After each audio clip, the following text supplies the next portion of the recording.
अपने जान के दुश्मन को अपनी जान कहते हैं। मोहब्बत के इसी मिट्टी को हिंदुस्तान कहते हैं। जो दुनिया में सुनाई दे उसे कहते हैं खामोशी, जो आंखों में दिखाई दे उसे तूफान कहते हैं। जो ये दीवार का सुराख है साहब, जो ये दीवार का सुराख है, चाइना अमेरिका पाकिस्तान साजिशों का हिस्सा है, मगर हम इसे अपने घर का रोशनदान कहते हैं, अपने घर का रोशनदान कहते हैं। नमस्कार, मैं Parul Sharma government degree college Haripur Dhar की बीए द्वितीय वर्ष की छात्रा हूं। आज मैं गणतंत्र दिवस के उपलक्ष्य पर राष्ट्र निर्माण तथा देश प्रेम पर अपने विचार साझा करना चाहती हूं। आजादी आजादी का असली मतलब वही समझ सकता है जिसने कभी गुलामी की हो। हम सौभाग्यशाली है जो हमने स्वतंत्र भारत में जन्म लिया है। यूं तो आजादी की लौ 1857 में ही जल चुकी थी, जो वर्षाल बनकर 1947 में हमारे देश को आजाद कर आई। प्राचीन मध्यकालीन वर्तमान के उदाहरणों से स्पष्ट करना चाहूंगी। जब हम फिरंगियों के फेरे में फंस गए थे तो रंग दे बसंती चोला की एक आवाज में टोलों के टोले उमड़ आते थे। लोग मर जाते थे, मिट जाते थे, फांसी चढ़ जाते थे, इसी तरह से अपनी देशभक्ति साबित कर रहे होते थे, क्योंकि ये उस दौर के देशभक्ति की कसौटी थी। उसके बाद 62, 65, 71 के युद्धों में अपना सुहाग गंवा देने वाली औरत जब घर के हालात ये हो जाया करते थे, प्यार भी भरपूर गया, मांग का सिंदूर गया, नन्हे नौनिहालों की लंगोटियां चली गई, छोटी छोटी बेटियों की चोटियां चली गई, बाप की कमाई गई, भाई की पढ़ाई गई, ऐसा एक विस्फोट हुआ पता ही चला नहीं, जिस्म की कई बोटियां चली गई, जिस्म की कई बोटियां चली गई। आपके लिए तो एक आदमी मरा है साहब, लेकिन मेरे घर की तो रोटियां चली गई, मेरे घर की तो रोटियां चली गई।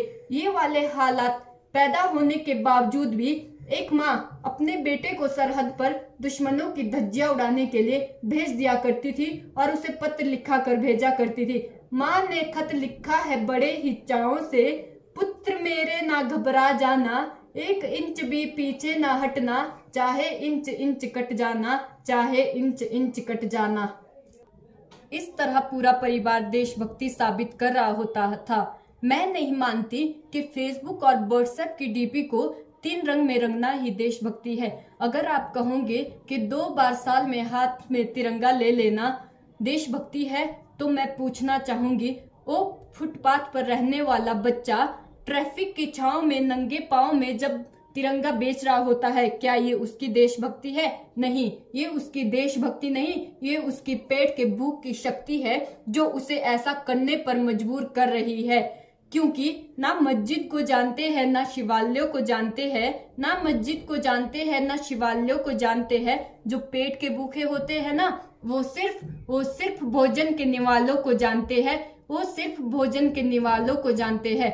हर देशद्रोही के जीवन में आने वाला तूफान है देशभक्ति, ताकि हर देशद्रोही ये समझ सके, अगर तू परिंदा है तो ये आसमान तेरा है, अगर तू दरिंदा है तो ये शमशान तेरा है। भाईचारे से रहना है तो रहे इस जमीन पर, नहीं तो ये कब्र भी तेरी है और यही कब्रिस्तान भी तेरा है, यही कब्रिस्तान भी तेरा है। लेकिन एक देशद्रोही से ज्यादा देशभक्ति तब बाहत होती है जब एक बेटा अपने बूढ़े माँ बाप को वृद्ध आश्रम की चौखट पर छोड़ आता है। करा उठती है वो देशभक्ति जब मुसीबतों में फंसे लोगों की जान बचाने से ज्यादा हम सेल्फी ले लेकर लाइक बढ़ाने में लगे रहते हैं। आज के इस दौर में जिन युवाओं के कंधों पर जिम्मेदारियां थी अपने राष्ट्र, अपने समाज, अपने परिवार के आशाओं को बांधे रखने की, आज के इस युग में अब वही युवा 4x4 इंच की छोटी सी स्क्रीन पर अपनी कोमल घर्षण मात्र उंगलियों से अपने भावनाओं के इमोजीज भेज रहा है। 4 बोतल बोर्ड का काम मेरा रोज का ने देश का भविष्य तबाह कर दिया है। हमने एक ऐसे समाज में जीते हैं जहां लड़कों से बात करते भाई जो हड़काते हैं, लड़कों से बात करता भाई जो हड़काते हैं, वही भाई अपने गर्लफ्रेंड के किस्से घर में हंस हंस कर सुनाते हैं। हमने एक ऐसे समाज में जीते हैं जहां पत्थर की मूरत को लगते हैं 56 भोग, भूखे नंगे तड़पते सो जाते हैं लोग, भूखे नंगे तड़पते सो जाते हैं लोग। मजदूर को मजदूर समझिए मजबूर नहीं, गरीब को काम दीजिए दान नहीं। यदि दान देने के इच्छुक है तो जीते जी रक्तदान दीजिए और मरने के बाद अंग दान देकर मरते हुए को जीवन दान दीजिए। ना सरकार मेरी है ना रब मेरा है, ना सरकार मेरी है ना रब मेरा है, ना ये बड़ा सा नाम मेरा है। बस गुरूर तो इतनी सी बात का है, मैं भारत की हूँ और ये भारत मेरा है। परंतु एक वैचारिक बीमारी भी मुझे मेरे समाज में नजर आती है। कहा जाता है हम दुनिया का सबसे बड़ा लोकतंत्र है, जहाँ हिंदू पैदा होते हैं, मुसलमान सिख ईसाई पैदा होते हैं, लेकिन बदकिस्मती है अब इंसान पैदा नहीं होते। मेरे विचारों में तो ना हिंदू की जरूरत है ना मुसलमान की जरूरत है, राष्ट्र निर्माण के लिए केवल अच्छे इंसान की जरूरत है। जरा सोच कर देखिए, ये पेड़ पौधे शाखाएं भी परेशान हो जाए अगर परिंदे भी हिंदू मुसलमान हो जाए। जहां एक और हमारे पास IIT, IIM जैसे शिक्षण संस्थान हैं, वहीं दूसरी ओर हमारे देश के गरीबों को बेरोजगारी की जमात पर खड़ा करके उनके हाथों में सर्व शिक्षा अभियान का झुंझुना पकड़ा दिया जाता है। और इस शैक्षणिक बीमारी की केवल एक ही कारण है, वो है हमारे देश की शिक्षा नीति, जो केवल दो लोगों के हाथों में है। एक वो जो धनवान है, दूसरे वो जो विद्वान है। ऐसी कई गजब की बीमारी हमारे देश में हमें देखने को मिलती है और इस बीमारी की जो जड़ है ना, वो हमारा अंधविश्वास है। और मेरे विचारों में जब तक इस देश का युवा अपनी सफलता के लिए मंदिरों में जाकर नारियल फोड़ कर भगवान को रिश्वत लगाता रहेगा ना, और हमारे देश का शिक्षित युवा ही बिल्ली के रास्ता काटने पर खड़े हो जाना, अपने वर्ग, अपनी धर्म, अपनी जाति को ऊंचा उठाने के लिए दूसरे धर्मों की अवहेलना करता रहेगा, तब तक ना अंधविश्वास खत्म होगा ना राष्ट्र निर्माण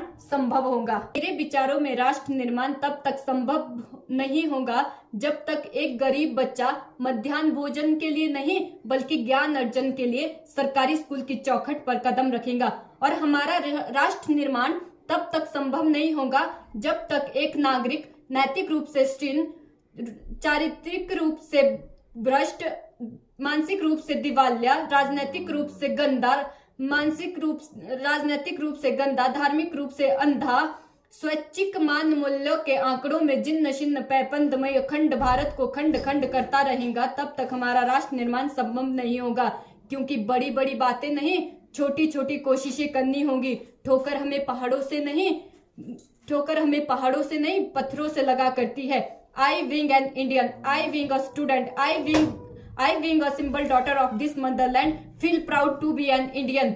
और मैं सल्यूट करना चाहूंगी सरहद पर दिन रात हमारी रक्षा के लिए हर जवान को, पुलिस प्रशासन और किसान को, और हर एक उस व्यक्ति को जो अपना काम पूरी मेहनत, पूरी लगन, पूरी ईमानदारी से कर रहा है। अतः अंत में मैं बस इतना ही कहना चाहूंगी, मेरा हिंदुस्तान महान है, महान था, महान रहेगा। होगा हौसला सबके दिलों में बुलंद तो एक दिन पाकिस्तान भी जय हिंद कहेगा। पाकिस्तान ही क्यों, सारा जहां जय हिंद कहेगा, क्योंकि सारे जहां से अच्छा हिंदुस्तान हमारा, हम बुलबुले हैं इसके, ये गुलिस्तान हमारा। धन्यवाद। जय हिंद, जय भारत।